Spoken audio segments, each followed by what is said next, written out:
Good day mga ka-sports natin dyan. Noon nga ay ginanap ang opener ng PBA kung saan si Gemma Galanza nga ay isa sa mga namayagpag sa kagandahan. Lumutang nga ang kanyang kagandahan sa karamihan ng mga manonood ng gabing iyon.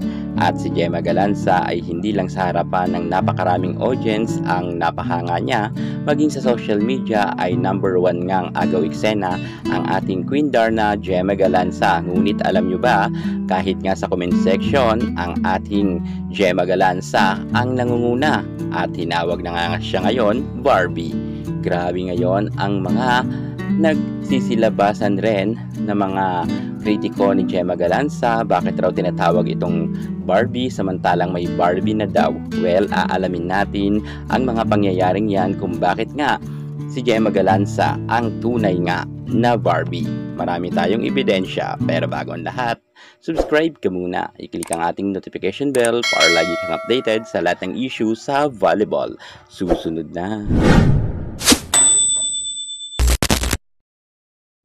Ayon nga sa mga kababaihan, kapag nasa salon sila, ang kanilang motto ay tiis ganda. Paano ba naman, ilang oras rin ang ginugugol ng mga kababaihan para nga ma-achieve rin nila ang kanilang ginugustong looks. At mukha naman talagang nakuha naman ng makeup artist ng ating Queen Gemma Galanza ang looks na hinahanap niya.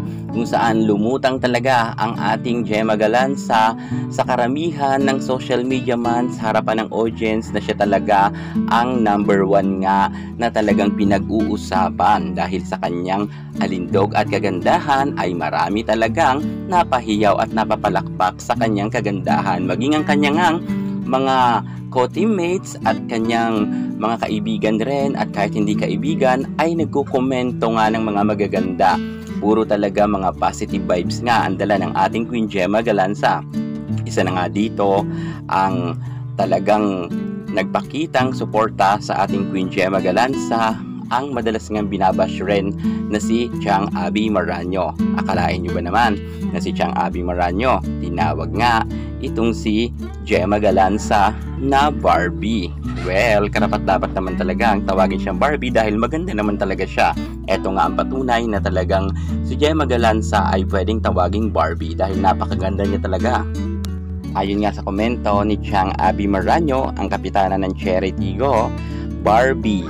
At bukod sa sinabihan nga siyang Barbie, ay may pahabol pa ngang heart itong si Abby.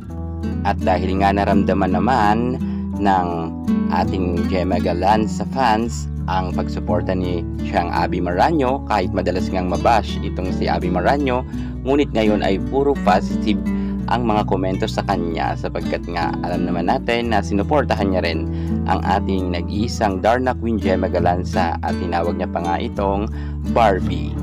At si Mela Tunay ay kaibigan naman ni Gemma Galanza at madalas nga silang mag-live sa Kumu kung saan napakomment nga rin itong si Mela Tunay ng Malala Binarbi. At si Mela Tunay ay isa rin sa mga magagaling natin na volleyball player, ngunit sa kasalukuyan ay maaga nga siyang nagpahinga muna sa pagba-volleyball.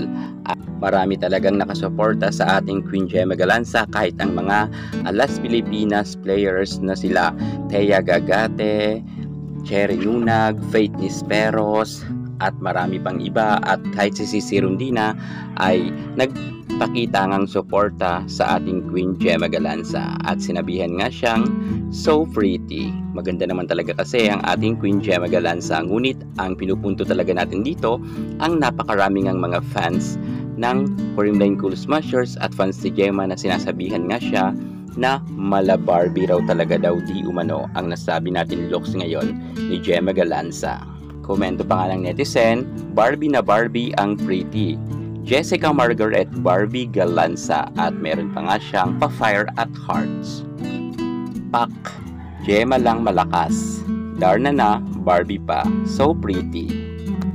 Ito ang tunay na Barbie at Darna. May idol. May pa-heart rin siya at fire. At marami pa talagang mga komento sa ating Queen Gemma Galanza na mga fans niya. At eto naman, si DJ Chacha, ang isa sa mga pinakasikat ngang DJ sa ating bansa. Napa-comment ka rin siya ng sinabi niya kay Gemma Galanza, napakaganda at may pa-heart rin nga siya. Grabe talaga mga ka-sports natin dyan. Wala na sanang pumalag dito dahil alam naman natin na taong bayan na nga ang nagsasabi na maganda si Gemma Galanza at mala Barbie. Sana naman yun isa dyan na mga fans na dating Barbie, sana ay wag na rin kayong manira kay Gemma Galanza dahil nga ito ay nirerespeto naman natin ang mga opinyon ng ibang netizen. At kung tawagin naman si Gemma Galanza ang Barbie, well, karapatan naman yan ng mga netizen at hindi dapat natin yan pigilan. At mala Barbie naman talaga kasi ang ating Queen Gemma Galanza. Dapat sana ay wala nang kumparahan at wala nang patutsadahan sa mga kani-kanilang mga fans. Basta kami ay solid Gemma Galanza at naniniwala kami na karapat-dapat naman talagang tawagin na Barbie ang aming nag-iisang Darna Queen Gemma Galanza Barbie. Yan na nga ang kanyang bagong tawag sa kanya, kaya respetuhan lang tayo. Yan muna ang pinaka-latest natin sa mundo ng volleyball. At para hindi ka mahuli sa lahat ng issue pagdating sa larangan sa volleyball, subscribe na. Thank you so much. God bless.